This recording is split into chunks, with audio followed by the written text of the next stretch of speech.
Olá, muito bom dia. Sejam bem-vindos a mais um live aqui na nossa Semear Talks. Hoje vamos ter uma conversa muito importante, cujo tema não poderia estar mais na ordem do dia. Relembro que já tivemos para ter esta conversa com a doutora Conceição Faria, que vai ser a nossa convidada de hoje. Ela é psicóloga clínica, especializada na saúde, na área da família e também com especial incidência sobre questões relacionadas com as temáticas da infertilidade e também da procriação medicamente assistida. Como sempre, queremos a vossa presença, queremos que todos participem aqui no nosso direto e, como tal, se quiserem participar, colocar aqui alguma questão à nossa doutora Conceição Faria, façam-no através desta caixinha que está aqui em baixo. Tem aqui a dizer comentar, carreguem lá, coloquem a vossa questão, que eu terei todo o gosto depois em partilhá-la aqui no nosso live com a doutora Conceição Faria. Sem mais demoras, eu penso que já podemos iniciar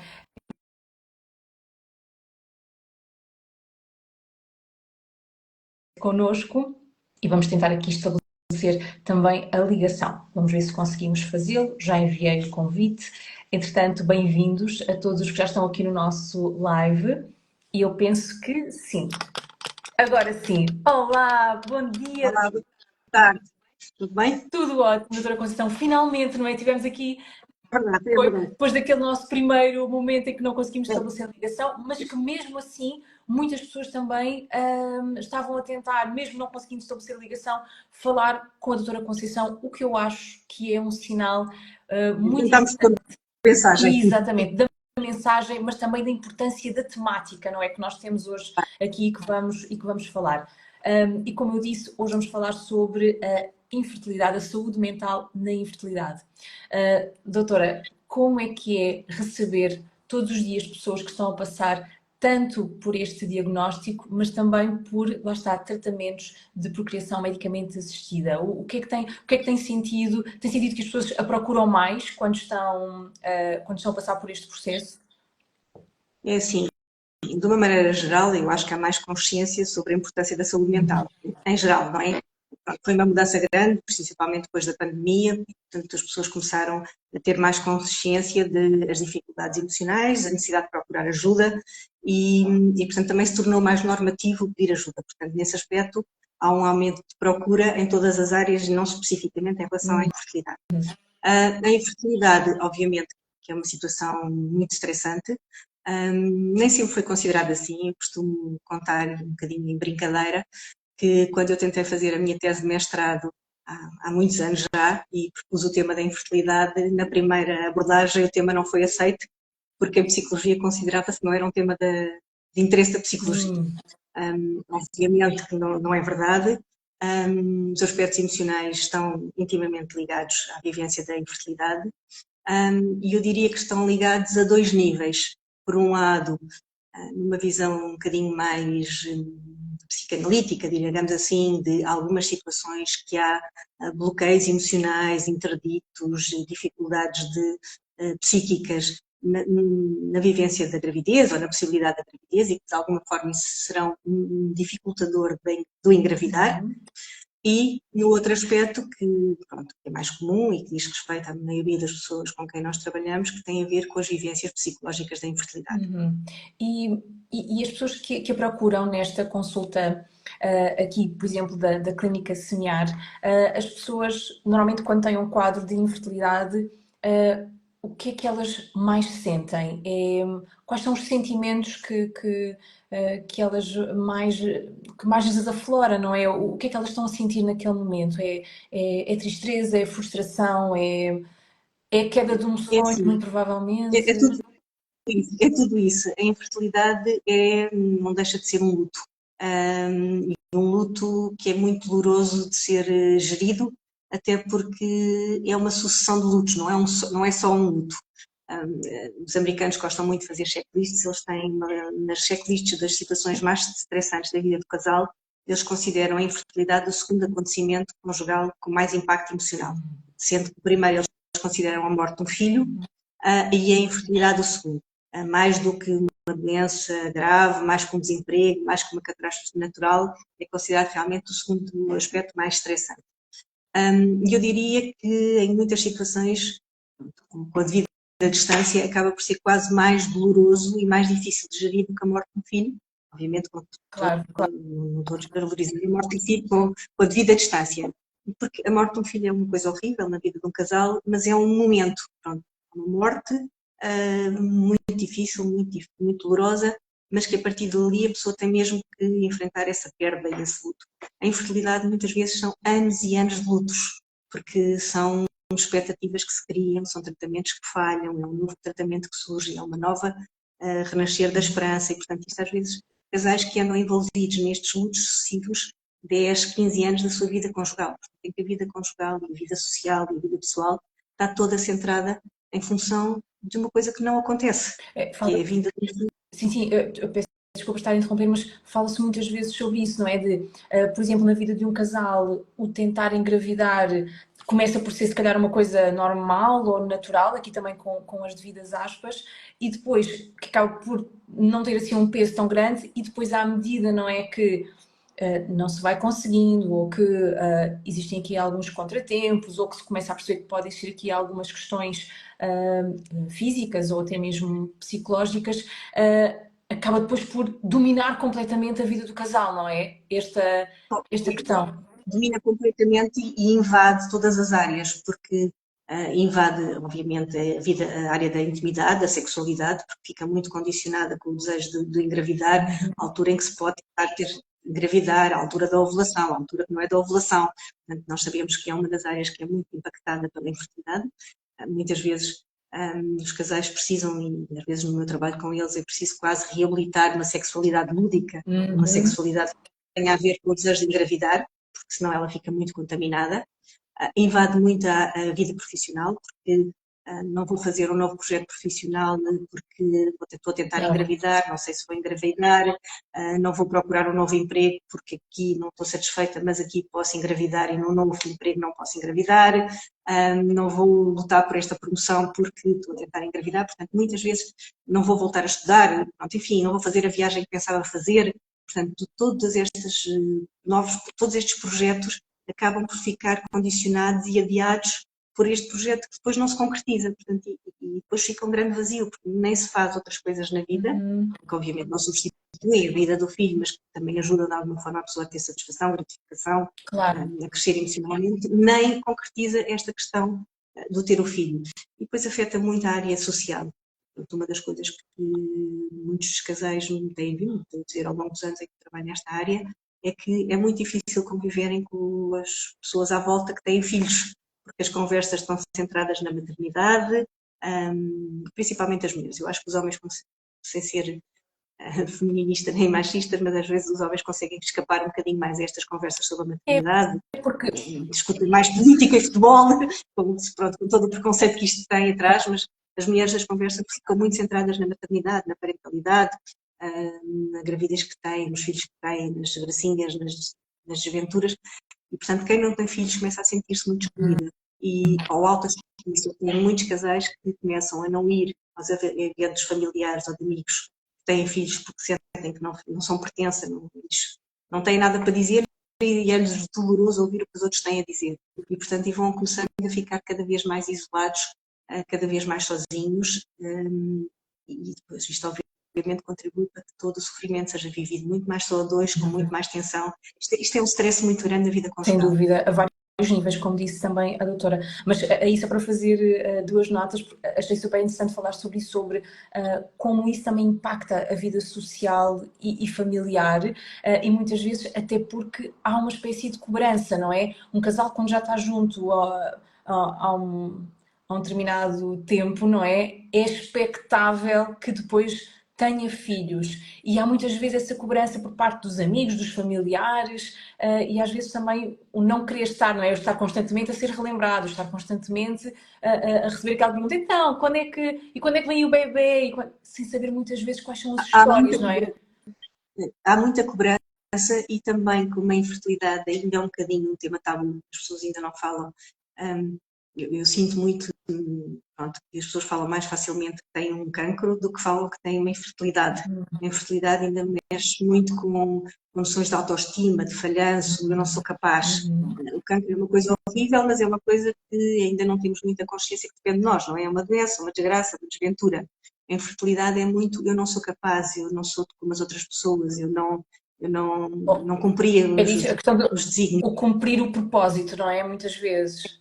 Muito, muito, muito. E muitas vezes, por exemplo, há muitos casais que, obviamente, eu acho que as pessoas não é linear que tenham que partilhar tudo na vida, até porque eu acho que guardar segredos também é sinal de alguma maturidade, há coisas que nós não contamos a toda a gente, mas eu sinto que muitas vezes o casal ficar completamente fechado nesta dor sem partilhar com ninguém torna a dor muito mais E dolorosa, muito muito mais sozinhos neste experimento. exatamente. E quando a procura é a mulher, é o homem, é o casal, como é que costuma fazer, não só as consultas aí na Semear, mas a abordagem, não é? A abordagem terapêutica e de ajuda no contexto destes. Depende. A abordagem deveria ser sempre conjugal, porque, em princípio, isto é uma dimensão conjugal. Conjugal, quer dizer, estamos a falar, há dois tipos de infertilidade, não é? Não nos podemos esquecer. Portanto, há a infertilidade de um casal heterossexual que, pronto, pensando no percurso mais normal, entre aspas, namorou, casou, começa a pensar em ter filhos e vê que não acontece e, portanto, vê-se confrontado com um insucesso. E depois há a infertilidade mais causada por outras situações de vida, como as mulheres sozinhas, muitas vezes são mulheres que é a opção de vida e pronto, quiseram estar sozinhas, mas muitas vezes são mulheres que falharam projetos conjugais, que não conseguiram ter um companheiro à altura, que o sonho da vida delas não era aquele, era ter um filho com um companheiro e que se vêem chegados aos 40 anos e que estão sozinhas e vão tentar ter um filho. Portanto, e aí é diferente, as vivências são diferentes. Um casal de homens em Portugal nós não trabalhamos com a barriga de aluguer, mas casais de mulheres que também têm que recorrer a tratamentos por inseminação com esperma de doador, mas que aí à partida sabem que esta é a opção, é a forma como podem ter filhos. Portanto, as vivências psicológicas não são exatamente as mesmas. A dimensão do luto e do insucesso e da falha está mais no casal que tentou engravidar e nas mulheres que queriam engravidar de outra forma e não encontraram um companheiro. Certo. E gere-se esse luto da mesma maneira que se gere o outro luto? Passamos exatamente pelas mesmas fases? Portanto, exatamente pelas mesmas fases. Aqui, como todos os produtos que são vividos a dois, portanto, falando do casal heterossexual, que está os dois a tentar ter uma gravidez, uma das grandes dificuldades é que muitas vezes o luto não é em simultâneo, ou seja, um já está numa fase de aceitação da infertilidade e o outro ainda nem sequer é infértil na cabeça dele, portanto, e esta decalagem no tempo psicológico às vezes causa muita tensão, porque um não consegue compreender o outro porque não está na mesma fase. Enquanto alguém já está deprimido porque não consegue engravidar, o outro acha que tem muito tempo, por exemplo, ou que ainda não é a altura, ou que ainda é Claro, cedo. E isso às vezes causa uma grande decalagem nas vivências psicológicas. Não consegue amparar o outro, nem consegue perceber como é que o outro não percebe aquilo que eu estou a viver, não é? sim, Para responder à sua pergunta, portanto, muitas vezes vêm casais, muitas vezes tradicionalmente vinham mais mulheres. Eu acho que atualmente vêm também muitos homens procurar ajuda neste caso. sim, acima de tudo também, eu acho que o nosso live e aqui a conversa é para nós abrirmos a discussão, não é? O nós falarmos, lá está, não tem de ser um tabu, há ajuda, há ferramentas, e era isso que eu queria perguntar à doutora. Que ferramentas? Por onde é que nós podemos começar? O que é que nós podemos fazer para quem está neste momento a viver uma situação, um contexto deste género? Claro, como em todos os lutos, eu acho que no luto tem que haver tristeza. E às vezes a aceitação da tristeza é uma coisa que é difícil fazer na nossa sociedade. Nós estamos numa sociedade em que temos de estar sempre todos bem, temos de estar todos A contentes, apologia da estar felicidade, todos... não é? A apologia da felicidade e, portanto, não damos muito espaço para uma pessoa estar triste, para chorar, para estar não deprimida clinicamente, mas triste. E eu acho que esse é um dos grandes trabalhos que nós temos que fazer em termos destas áreas. Isto é efetivamente uma coisa que dói, e as coisas que doem vivem-se com algum sofrimento, e faz parte. E é normal, eu às vezes, pronto, quando as pessoas dizem, mãe, eu estou muito triste, por exemplo, com um insucesso, digo até um bocadinho a brincar, eu digo, olha, eu ficava preocupada era se não estivesse triste, Claro.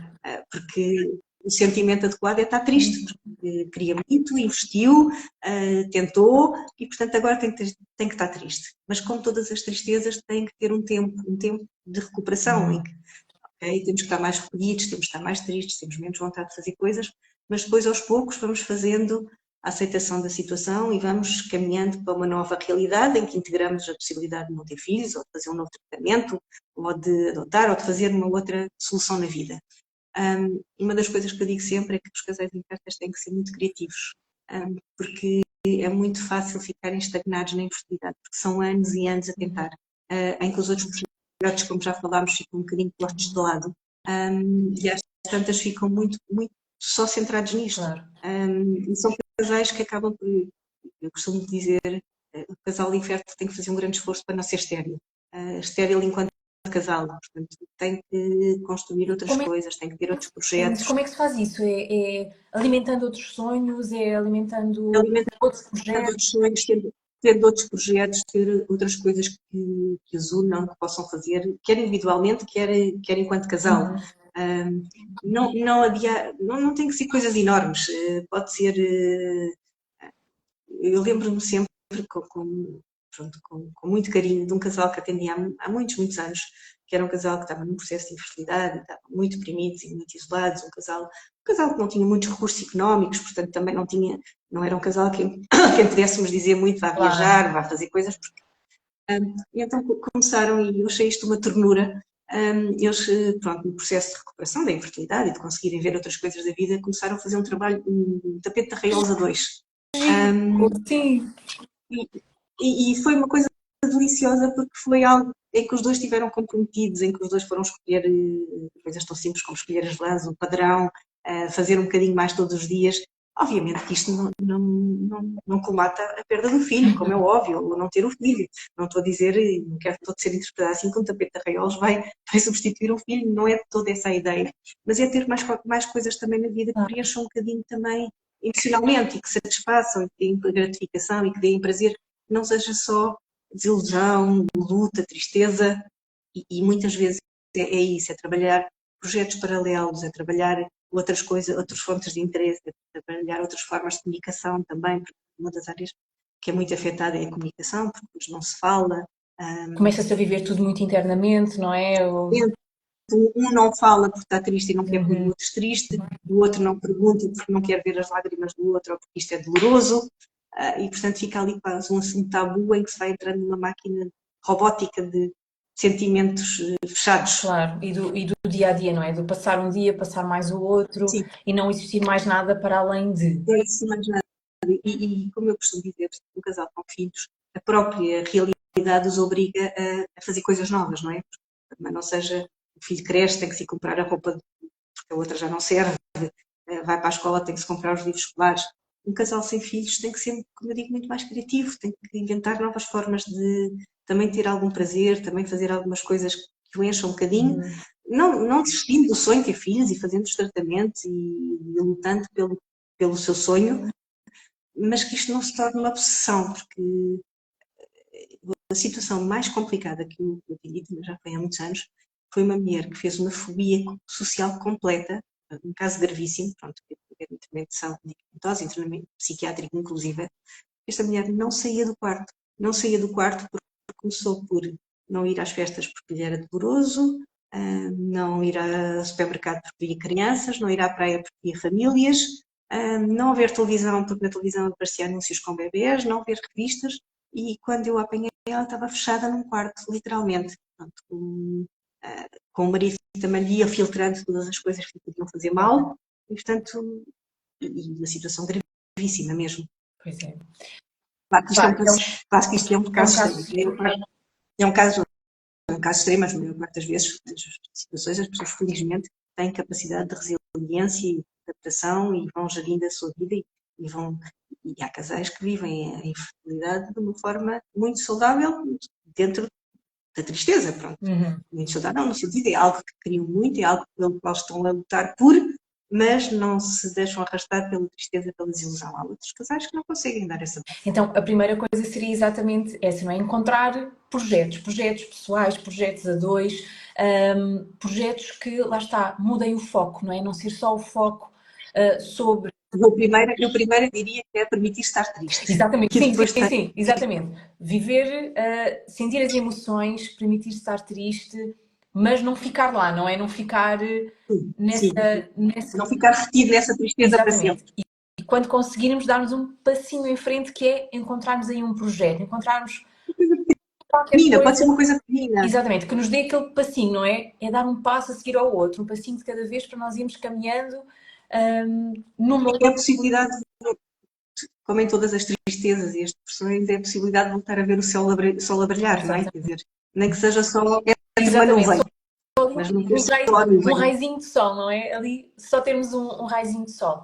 E depois diria que, se calhar, também alimentar a relação do casal, não é? Não deixar, e essa também deve ser outra parte importante, não é, doutora? Como é que. Era aquilo que eu já falei, a parte sexual é muito importante, a reabilitação da vida sexual. Porque, pronto, como isto é muito doloroso, muitas vezes os casais, há casais que deixam de ter quase vida sexual, porque é como se não valesse a pena, não é? Uhum. Principalmente, é assim, se sempre que eu tenho vida sexual isto não resulta no bebê que eu quero, para que ter vida sexual? Não vale a pena. E isto fica depois, claro, não é a única coisa que eu num casal, e toda a vivência do tratamento também os une muito, mas é também uma coisa que ajuda e que faz Ah, falta, não é? E muitos casais precisam também de fazer uma reabilitação dessa área. acredito. Acredito porque depois, lá está, por exemplo, a relação sexual fica muito só focada no objetivo, não é? Na Fica muito percepção. contaminado, não é? Fica muito contaminado. Uhum. Então é criar também aí algumas alternativas, não é? Voltar a repensar, se calhar, a vida sexual, a vida a dois, a intimidade. Se calhar às vezes voltarem a lembrar-se de como é que eles eram quando começaram a estar juntos, não é? Quando este filho que não aparece não está lá no meio ainda. Uhum. Este filho que não aparece ocupa muito espaço emocional. Sim, sim, sim. E muito espaço que pode afastar, mas também pode juntar muitas vezes, não é? Às vezes também. Não, claro que junta, como todas as situações de crise, e eu acho que é importante nós termos a noção que assim, todas as crises são situações que vão estabilizar a harmonia em que se está, não é o equilíbrio homeostático em que a pessoa está saudável ou não saudável. E como todas as crises, algumas as pessoas podem sair muito mais fortes, e eu acho que a crise tem que ser encarada nesse aspecto. Portanto, quem ultrapassa uma crise fica mais forte e consegue ultrapassar mais coisas na vida, ou pode ter algumas fragilidades que nem sabia que tinha, virem ao de cima e tornar-se muito mais frágil emocionalmente. Deixar descoberto. Há bocadinho a doutora falou em uma coisa que eu acho que também é muito importante, que é a questão da comunicação. Não só a comunicação entre o casal, não é? Entre os parceiros, mas também a comunicação aos outros. E isso leva-nos um bocadinho aqui à questão do tabu. Como é que se deve comunicar isto, não é? Deve-se comunicar? Comunica-se? E de que forma é É que se assim, pode eu comunicar? acho sempre que é mais fácil viver as duas quando não se está sozinho. Isso é a minha perspectiva pessoal e acho que as redes de suporte as redes de apoio são uma coisa muito importante nas vivências emocionais, de todas as coisas complicadas da vida. Nós sofremos menos quando temos alguém a dar-nos a mão. Claro que isto é uma questão que tem a ver muito com a intimidade e, portanto, as pessoas às vezes também se sentem muito pouco à vontade para falar sobre isto. É uma pergunta que as pessoas me fazem muito, eu devo dizer, não devo dizer. Eu acho que isto também tem que ser um bocadinho de acordo com a vivência psicológica da pessoa, do casal. Quer dizer, são pessoas muito fechadas, se calhar é-lhes mais difícil falar disto, porque também lhes é mais difícil de falar de tudo na Claro. vida. Se são pessoas que normalmente comunicam todas as coisas que lhes acontecem e não comunicam isto, é estranho. Portanto, é sinal que não estão a lidar bem com esta situação.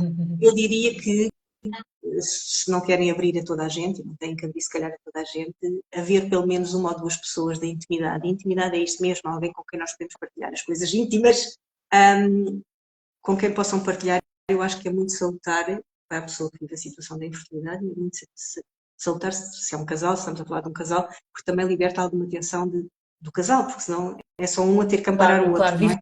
vive-se muito, não é só entre os dois Sim, sim. a situação. E o que dizer quando, lá está, quando perguntam a tal questão do então, e para quando o bebê? Então e vocês não engravidam? O que É responder? assim, numa situação Há dessa. há várias formas, não é? Eu diria que o mais saudável seria, se calhar, dizer: olha, queremos muito, mas não estamos a conseguir.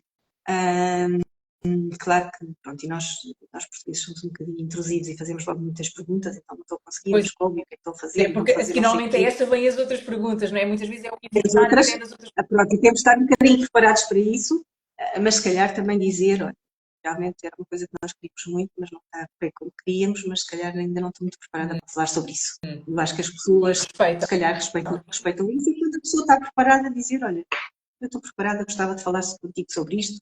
Lembras-te quando eu te disse que estava com um problema, mas que ainda não estava preparada, o que se passou foi isto, isto e isto, o que está a passar é isto, isto, isto. Também respeitar um bocadinho o timing das pessoas, não é? Há pessoas que não estão à vontade de começar logo a contar tudo, não é? E muitas vezes Também explico um bocadinho o quem, como e a quem. Eu costumo também, pronto, tentar gerir um bocadinho com os casais ou com as pessoas.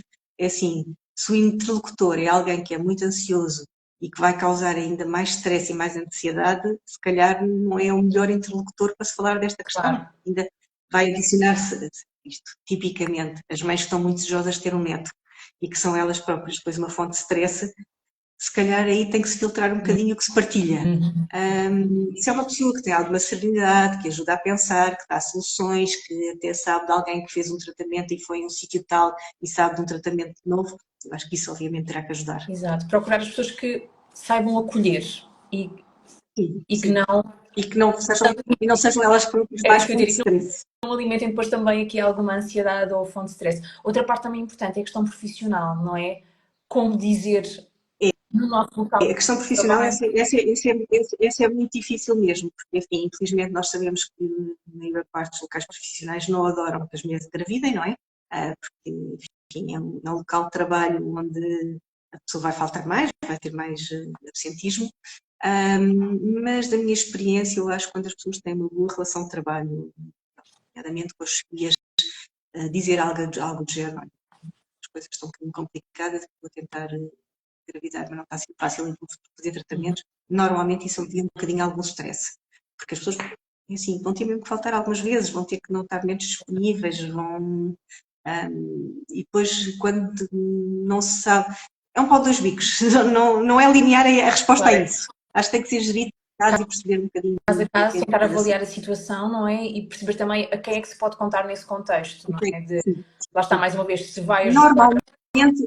Normalmente o não contar de tudo é mais uma Pois, fonte de stress. Porque os dias em que se chega atrasado e tem que se arranjar uma desculpa, eu estou a falhar uma reunião importante e ninguém sabe porque estão-me a exigir o trabalho para amanhã e eu eu não vou estou no meio conseguir. de um tratamento Pois, complicado. exatamente. Nós não temos muito hábito, na nossa cultura não temos muito hábito de mostrar que estamos frágeis, portanto temos uma cultura do super-homem e da super-mulher, portanto temos que funcionar sempre. Eu acho que o mundo também está a mudar, há maior aceitação de que as pessoas têm fragilidades, e nas fragilidades também têm que as assumir e que não fazem, disso não faz um pior profissional. É: eu agora estou menos disponível porque estou com este problema, mas vou voltar a ser a boa profissional que fui, ou vou continuar a ter as minhas competências, mas agora se calhar não podem contar tanto comigo neste momento concreto. E não é necessariamente grave. Claro. É, porque a fragilidade, infelizmente, está muito associada, ou a vulnerabilidade também muitas vezes está associada à fraqueza. E eu acho que é esse desconstruir também do próprio conceito que nós temos de fazer, mas que eu acho que já estamos um pouquinho melhores. Acho que já estamos um pouquinho melhor. Estamos. Eu acho que já há muita noção, é uma coisa que eu digo muito, que é a capacidade de pedir ajuda é um sinal de força.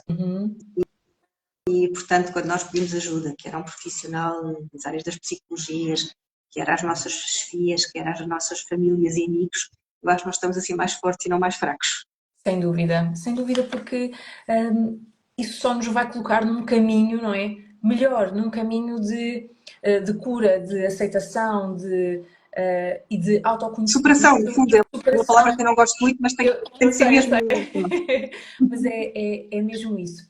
Por último, doutora, conselhos? Eu sei que é muito vago, não é? Mas para quem pode estar aí desse lado e que depois vai ver também aqui o nosso live, que eu aproveito desde já também para dizer que ele vai ficar guardado aqui no nosso feed do Instagram, portanto podem sempre partilhá-lo com alguém que saibam que está ou a passar por um momento destes ou que precisa de ouvir estas palavras e estes conselhos da doutora Conceição. O que é que diria, como sendo assim Olha, o fundamental? o primeiro conselho que eu daria é um conselho quase social. É assim, nós sabemos que neste momento a maior causa de infertilidade no mundo ocidental é a idade das mulheres, que as mulheres estão efetivamente a ter filhos numa idade mais tardia, Uhum. numa idade em que já há problemas de infertilidade. E se calhar isso era a primeira mudança que teria que haver, é as pessoas perceberem que para ter filhos se calhar têm que os ter mais cedo e pronto, isso passa tudo por política, questão política também, os apoios à maternidade, a aceitação social de que uma mulher que tem filhos não é menos boa profissional do que uma mulher que tem filhos. Eu acho que até pelo contrário, porque acho que também tem mais exigências a fazer. Claro. Também. Isso é uma coisa que não tem muitas pessoas, mas depois de cada um primeiro eu diria que é ouvirem-se a si próprios, porque eu na minha experiência também tenho visto que muitas vezes as pessoas sentem que alguma coisa não está bem e toda a gente lhe vai dizendo, não, mas está tudo bem, vai de férias, vai de descanso e não sei o quê, e às vezes as pessoas vão adiando à procura de ajuda até muito tarde e se calhar iam procurar ajuda cedo. Cedo, sem ser demasiado cedo, ou seja, também se dar tempo para que as coisas possam acontecer naturalmente, porque às vezes também há um pouco de urgência que o projeto se concretize logo quando se quer e nós todos sabemos que o tempo de fertilidade não é imediato, portanto às vezes o tempo, a espécie humana às vezes demora algum tempo a engravidar e que isso não é necessariamente patológico e portanto às vezes também dar algum tempo às coisas acontecerem também é benéfico. E depois eu acho que também ainda há muita falta de, como é muito tabu, ainda há muita falta de conhecimento de onde é que eu hei de procurar ajuda, o que é que eu hei de fazer para saber se tenho efetivamente um problema ou não, quer ao nível físico, quer ao nível psicológico. Eu estou a sofrer com isto, vou procurar ajuda. Eu não sei se os meus óvulos são bons, vou procurar ajuda. Eu não sei se o meu espermograma é bom, vou procurar ajuda. Portanto, todas estas ajudas eu acho que têm que ser mais cedo possível, dentro dos limites do razoável. Portanto, essa seria uma das primeiras. E depois perceber que isto é um caminho que se faz com algumas pedras, mas também, em muitos casos, e em muitos casos também, ao fim de algumas dificuldades, as pessoas conseguem e têm sucesso e às vezes não da forma como imaginavam, às vezes recorrendo a tratamentos um bocadinho mais complexos, a situações um bocadinho mais difíceis do que aquilo que imaginavam, e poder haver a aceitação disso. Porque isso mexe muito também com, lá está, Mexe muito com a autoestima. com a autoestima e com as expectativas, não é? Que todos nós criamos para esse momento e que muitas vezes elas não cumprem de todas essas expectativas, nem o percurso que nós acharíamos que seria o expectável ou o normal, não é? O mais normativo. Felizmente ou infelizmente, muitos percursos da vida não foram exatamente aqueles como nós imaginávamos. E não quer dizer que a pessoa não seja tão ou mais feliz, que não consiga também alcançar momentos de prazer, que não esteja bem também, mas não foi exatamente como nós tínhamos imaginado. E esse é um dos grandes problemas da infertilidade, porque muitas vezes, mesmo tendo um filho, a dor da infertilidade está lá de tal maneira que as pessoas continuam a sentir-se inférteis mesmo depois de nascer o filho. É muito curioso. Eu tenho várias pessoas, tenho tido várias pessoas em acompanhamento que mesmo depois de terem tido, então lembro-me de uma senhora com quem acompanhei que conseguiu engravidar espontaneamente um segundo filho depois de um tratamento de infertilidade e ela dizia, só agora é que eu deixei de ser infértil. E no entanto tinha um filho em casa, mas a vivência de que não foi capaz, de que não, sozinha não chegou lá, este é também muito e tem que ser trabalhado, continuar a magoá-la muito.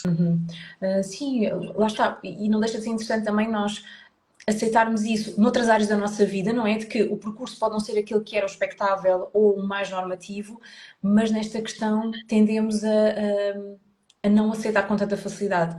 Porque tem a ver com as tais questões que tínhamos falado inicialmente, não era, doutora? De o que é suposto, o que é natural, o que é o propósito. Isto mexe muito com a autoestima. nas mulheres muito com a autoestima, nos homens ainda mexe muito com a noção de virilidade, portanto, um homem que é infértil sente-se menos viril, menos capaz.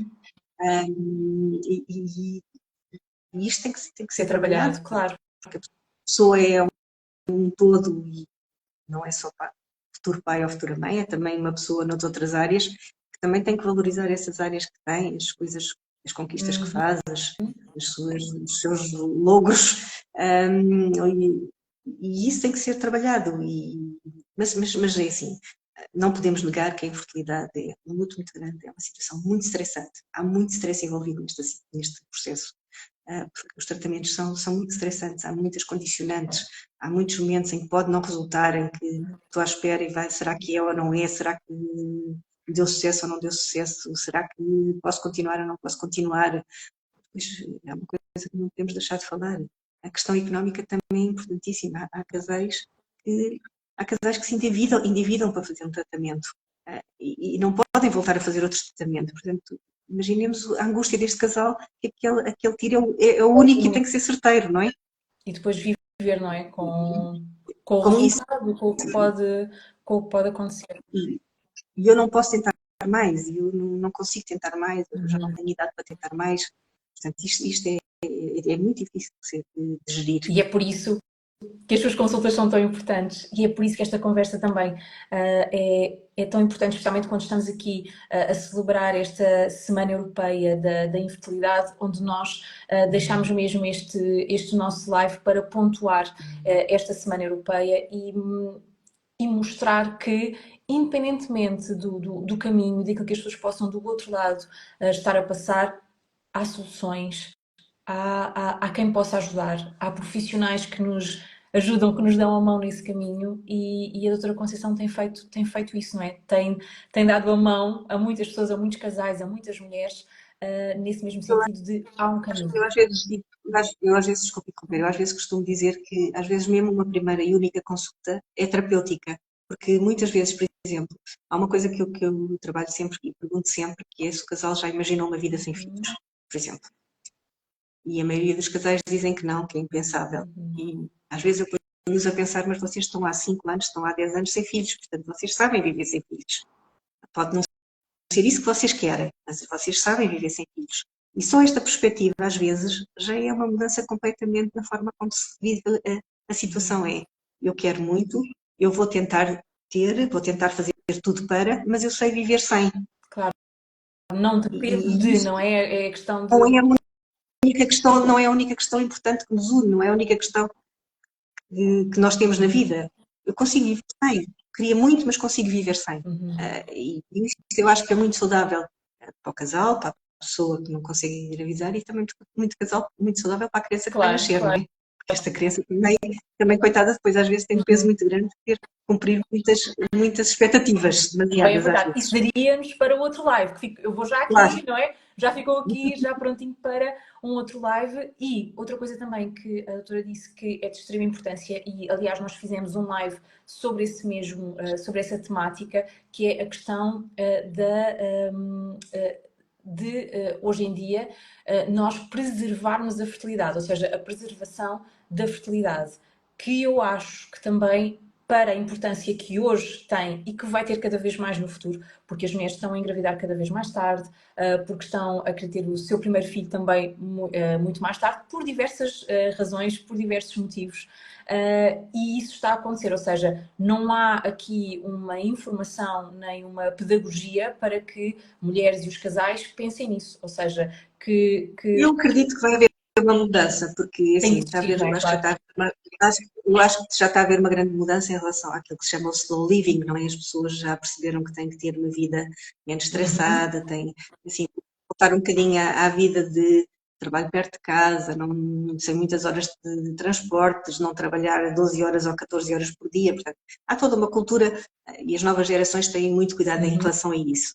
Eu acho que vão chegar também a ter algum cuidado. Eu vou tentar ter filhos na altura em que eu consigo ter filhos, em que a natureza me permite, de uma forma mais natural, mais fácil, mais... Ou aqui a questão, mesmo que queira ter mais tarde, ou seja, acautelar-se, ou seja, ter aqui uma espécie de seguro de eu vou me acautelar, Obviamente que não há garantias depois, não é? E Não há garantias, sim. não há garantias na mesma, mas é pelo menos aqui uma espécie de seguro da minha fertilidade para o amanhã. E eu acho que isso também é importante nós falarmos e tem de existir essa pedagogia quando hoje em dia todos os estudos e estatísticas que nós temos indicam-nos que a idade em que as mulheres querem ter o seu primeiro filho está cada vez mais tardia, exatamente. E eu acho que... E depois há uma coisa também importante, que eu acho que é um papel que vocês que trabalham nestas áreas têm muito importante em termos da comunicação social, porque a comunicação social transmite muito a imagem das pessoas que engravidam muito tarde, não é? Pronto, os atores, os influencers, tudo que têm filhos aos 45, 46, 50, sem dizer muitas vezes que isso já foi com recurso a técnicas já um bocadinho mais pesadas, e portanto as pessoas acham, e eu tenho sempre pessoas que chegam aos 45 anos e ficam muito espantadas porque não conseguiram engravidar quando pensavam que era fácil. E muitos chegaram mais tardiamente por acontecimentos da vida, porque a parte económica não ajudou. Claro, porque não tiveram o parceiro com o qual quisessem iniciar esse certo, mas temos uma percepção de pessoas que engravidam mais tardiamente porque não têm esta consciência de que mais tarde vai ser difícil e depois são apanhados de surpresa porque há realmente falta de informação nesta área. As pessoas sentem-se jovens, estão a começar imensas coisas e porque é que nestas áreas já não sou assim tão jovem, não é? E, portanto, depois aqui há uma decalagem social e psicológica que às vezes não é muito fácil de gerir. E depois é a pergunta que não se quer fazer, não é? E se eu tivesse sabido disto mais cedo? E porquê é que eu não fiz? E essas perguntas do passado, não sei, doutora, que me diga, mas essas perguntas do passado não devem ser fáceis. Não, por exemplo, uma pergunta do passado que é muito complicada de gerir muitas vezes tem a ver com mulheres que engravidaram nos inícios das vidas adultas, aos 20 anos, e que optaram por uma interrupção da gravidez, porque não era a altura, e depois mais tarde estou a engravidar e não conseguem. Há ali uma dor imensa, uma culpa, um sentimento de eu fiz uma coisa errada e agora estou a ser punida por isso. Às vezes tem que ser muito trabalhado. Muito mesmo, muito mesmo. Há bocadinho ia dizer uma coisa relativamente a essa questão da preservação da fertilidade e que também foi falado nesse mesmo live, que quem tiver interesse pesquisa aqui no nosso feed, que ele está guardado também, em que nós falamos exatamente sobre a importância, porque hoje em dia, e nós falamos muito, não é, sobre a importância das consultas de planeamento familiar e muitas vezes essas consultas até são no sentido de prevenir uma gravidez indesejada, não é? Fala-se muito dos contraceptivos, de doenças sexualmente transmissíveis e de como não ter uma gravidez indesejada, mas fala-se pouco sobre como ter uma gravidez desejada, não é? A tal questão de fazer aqui uma pedagogia para, e se quiser engravidar, o que é que tem de fazer? Porque eu acho que isto também é uma questão quase mais filosófica, que vai lá mais para trás. Nós, pronto, eu acho que as coisas estão a mudar, mas nós tivemos uma sociedade em que estávamos muito habituados a uma sociedade de consumo, não é? Eu quero agora e tenho já. Pronto, não há aquilo que nós chamamos de adiamento da gratificação, as pessoas sabem lidar mal com a frustração e, portanto, muitas vezes, pessoas que estão muito pouco habituadas a lidar com a frustração lidam muito mal com logo um insucesso ao nível de conseguir engravidar. Então eu consegui tudo na vida e agora não consigo já engravidar no mês que quis, na altura que quis. E às vezes isso também é difícil de gerir. Às vezes gerir que as coisas, pronto, há coisas na vida que demoram um bocadinho mais tempo, há coisas na vida que não acontecem. Isso não é um falhanço total da pessoa, isso é um acontecimento de vida. Isso às vezes é difícil de integrar. Vamos terminar aqui o nosso live que já está aqui bem avançado nas horas. Também não quero travar mais aqui a doutora no nosso live, mas só para nós terminarmos aqui numa nota positiva. Qualquer coisa que queira deixar aí também, para além dos conselhos, mas uma nota positiva para todas as pessoas que estão do outro lado, da sua experiência clínica, das pessoas que têm visto ao longo destes anos, há mais do que esperança, não é? Há um caminho a percorrer. É muito gratificante, obviamente, é como assim, eu acho que todos os caminhos que são mais difíceis, quando se chega ao fim, às vezes é mais bonito do que os caminhos que são muito fáceis, não é? E obviamente que é assim, eu acho que quem lutou, quem conseguiu, deve sentir essa glorificação de conseguir uma coisa difícil e cheguei lá. E que isso é bonito e que isso é bom. e que não é necessariamente uma história só pesada, é uma história de esforço, bom, pronto, esforço. E dizer, porque eu um bocadinho falei das dificuldades na comunicação, das dificuldades sexuais nos casais, mas também há casais que ficam muito mais unidos, muito mais fortes com uma vivência da infertilidade. Isto quebra ou fortalece muito. Exatamente. E fortalece mesmo muito e há casais que ficam realmente muito unidos e com uma relação mais forte para poderem lutar ambos com uma coisa em que ambos estão empenhados. Sem dúvida. E esta importância, não é? De nós, lá está, cuidarmos do nosso corpo, mas também cuidarmos da nossa saúde mental, não é? De nós termos aqui ajuda para alguém que nos dê a mão a caminhar neste processo e que nos diga exatamente isso, em que vai passar. Muitas vezes é mesmo ajudar a pensar e as soluções estão na pessoa, nós não damos soluções. A pessoa encontra, somos às vezes um facilitador que ajuda a encontrar soluções, ajuda a encontrar caminhos e ajuda a ver os caminhos de uma forma mais clara. Claro, é uma viagem guiada, não é? É aqui um guia nesta viagem.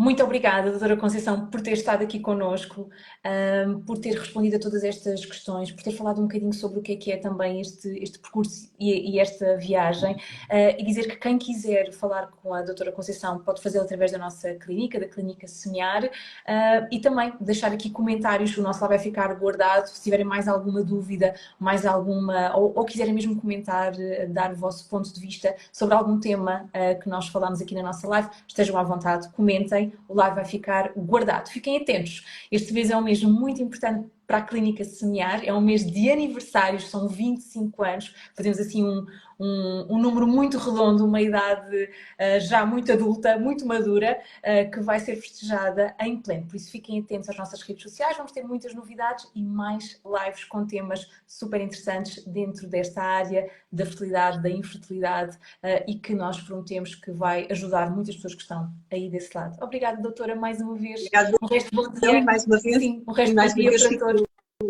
Obrigada e fico contente que a importância da saúde mental nestas áreas. Sem dúvida, sem dúvida. Tenho a certeza absoluta que muitas pessoas vão partilhar, que vão falar e não pode ser um tabu. Este é um ponto que nós temos aqui nestas Semear Talks e falamos sempre, tem sido comum, não é? Transversal a todos os temas, temos que fazer com que estes temas não sejam tabu. Não pode ser, não pode ser. Não pode mesmo. Não nos podemos isolar. Temos de partilhar, temos de falar, criar as nossas redes de apoio e ter informação. É essencial termos informação. Muito obrigada, doutora. Um grande beijinho a todos, resto bom dia e fiquem atentos. Obrigada.